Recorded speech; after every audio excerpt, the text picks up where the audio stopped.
આજે આપણે એકદમ ટેસ્ટી અને રેસ્ટોરન્ટ સ્ટાઇલ પનીર બટર મસાલાની સબ્જી તૈયાર કરશું. તો આવું તો કોઈ પણ પંજાબી શાક માટેના વિડીયો સર્ચ કરશો ને તો બોલાતું જ હોય, પણ જ્યારે આપણે ઘરે બનાવીએ ને ત્યારે હોટલના સ્વાદ કરતાં તો આનો ટેસ્ટ તો કંઈક અલગ જ બનતો હોય.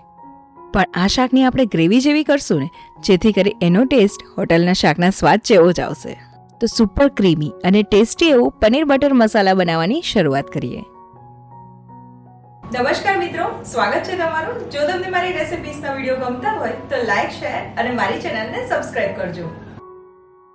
તો સૌથી પહેલા તો અહીંયા આપણે ઘી કે પછી તેલને ગરમ કરવા રાખશું અને તેલ થોડું ગરમ થઈ જાય ને પછી આપણે તેમાં પનીરના કટકા એડ કરી દેવાના. હવે અહીંયા તો પનીર આવી રીતે થોડું બ્રાઉનિશ જેવું થાય ને ત્યાં સુધી આપણે તેને સેલો ફ્રાય કરવાનું. હવે આ સમયે આપણે ગેસની ફ્લેમ એકદમ મીડિયમ ટુ લો જ રાખવાની. તો પનીર તો આપણું અહીંયા એકદમ સરસ ગોલ્ડન બ્રાઉન જેવું થઈ ગયું છે, તો તેને આપણે કાઢી લેશું. તો નેક્સ્ટ હવે આપણે ડુંગળી લઈ લેશું. તો આ ડુંગળીને તો આપણે તેલમાં તળવાની છે અને આ શાક તો આપણે 4 થી 5 જણાને સર્વ કરી શકાય ને એ મુજબનું બનાવશું. તો એટલા માટે અહીંયા 6 નંગ જેટલી ડુંગળી લઈ તેની આવી રીતે સ્લાઇસ કરી લીધી. આમ જે તે ઇન્ગ્રેડિયન્ટ્સ વાપરતા હોય ને એનું માપ થોડું ધ્યાન રાખીએ ને તો આપણી વસ્તુ એકદમ સરસ જ બનશે. અને આ ડુંગળીને મીડિયમ ગેસની ફ્લેમ ઉપર થોડી બ્રાઉનિશ જેવી થાય ને ત્યાં સુધી આપણે તળાવા દેવાની. હવે જે બાકી રહેલી ડુંગળી છે એ પણ એડ કરી દઈશ.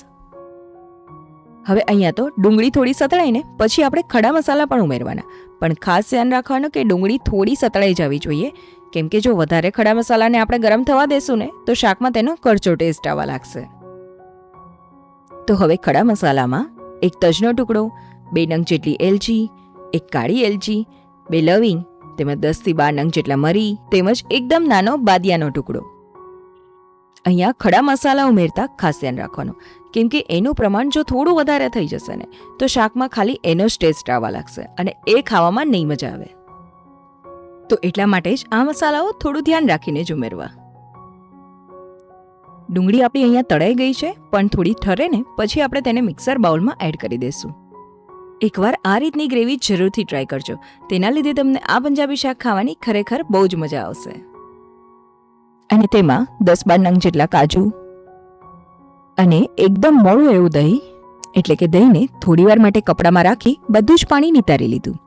તો એ જે એકદમ ક્રીમી અને મોળું એવું દહીં હોય ને એ જ આમાં ઉમેરવાનું. તો અહીંયા તો આપણા પંજાબી શાક માટેની પેસ્ટ તૈયાર છે. અને હવે આ પેસ્ટને આપણે ગાળી લેશું, કેમ કે ડુંગળી અને કાજુ તો ક્રશ થઈ જાય, પણ આપણે જે ખડા મસાલા એડ કર્યા હતા તેના થોડા પાર્ટિકલ્સ તો રહી ગયા હોય.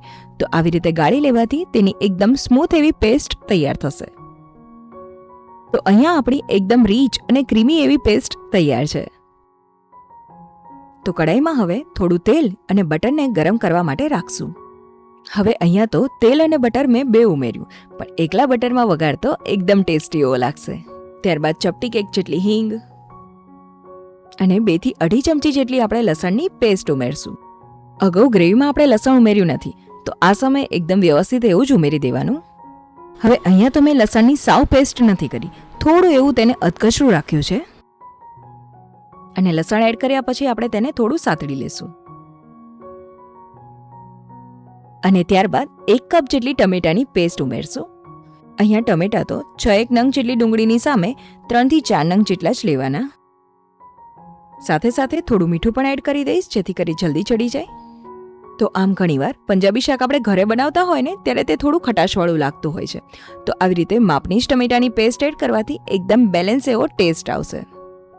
અને આ પેસ્ટને આપણે એકદમ સારી રીતે ચડવા દેશું, જેથી બિલકુલ કચાસવાળો ટેસ્ટ શાકમાં ના આવે.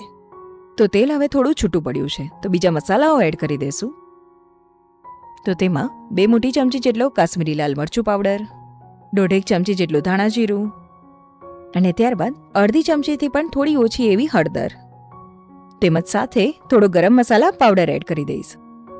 તેમજ હવે આપણે અડધી 1 ચમચી જેટલી ખાંડ ઉમેરશું અને ખાંડ પણ આ જ સમયે એડ કરવાની, કેમ કે આ રીતે ખાંડ ગરમ થતાં તે કેરેમલાઇઝ થશે, જેથી કરી શાકના ટેસ્ટ અને કલર બેવમાં બહુ વધારો થવાનો. અને વળી આટલી ખાંડથી તો કંઈ ગળપણવાળો ટેસ્ટ નહીં, પણ બેલેન્સ ટેસ્ટ લાગશે. આમ મસાલાઓ 1 મિનિટ માટે ગરમ થઈ જાય ને પછી જ આપણે તેમાં પેસ્ટ ઉમેરવાની. પનીર બટર મસાલાની આ રેસિપી તો એટલી બધી સરસ છે ને કે તમે એકવાર તો જરૂરથી ટ્રાય કરજો. તો આ વિડીયો જોયા બાદ કે પછી ટ્રાય કરીને આ શાકનો ટેસ્ટ કેવો લાગ્યો ને એ મને કમેન્ટમાં જરૂરથી જણાવજો, કેમ કે તમારી એક કમેન્ટ પણ મારી માટે બહુ મોટું પ્રોત્સાહન છે. તો આ પેસ્ટને પણ આપણે થોડીવાર માટે ચડવા દેવી પડશે, જેથી કરી મસાલાઓ સાથે તે એકદમ સરસ એવી ભળી જાય. તો બસ હવે તેલ છૂટું પડ્યું છે, તો આ સમયે તીખાસ મુજબ લીલા મરચાં તેમજ થોડી કસૂરી મેથી એડ કરી દેશું. તો બસ અહીંયા તો આપણું શાક તૈયાર છે. તો સાથે સાથે પનીરના પીસીસ પણ એડ કરી દેવાના. અને પનીર તો આપણને બધાને જ એટલું ભાવતું હોય છે, તો જેવો આપણો સ્વાદ એ પ્રમાણે પીસીસ ઉમેરવા. તેમજ લાસ્ટમાં આપણે થોડું બટર એડ કરી દેશું. તો અહીંયા આપણું સુપર ટેસ્ટી પનીર બટર મસાલા બનીને તૈયાર છે.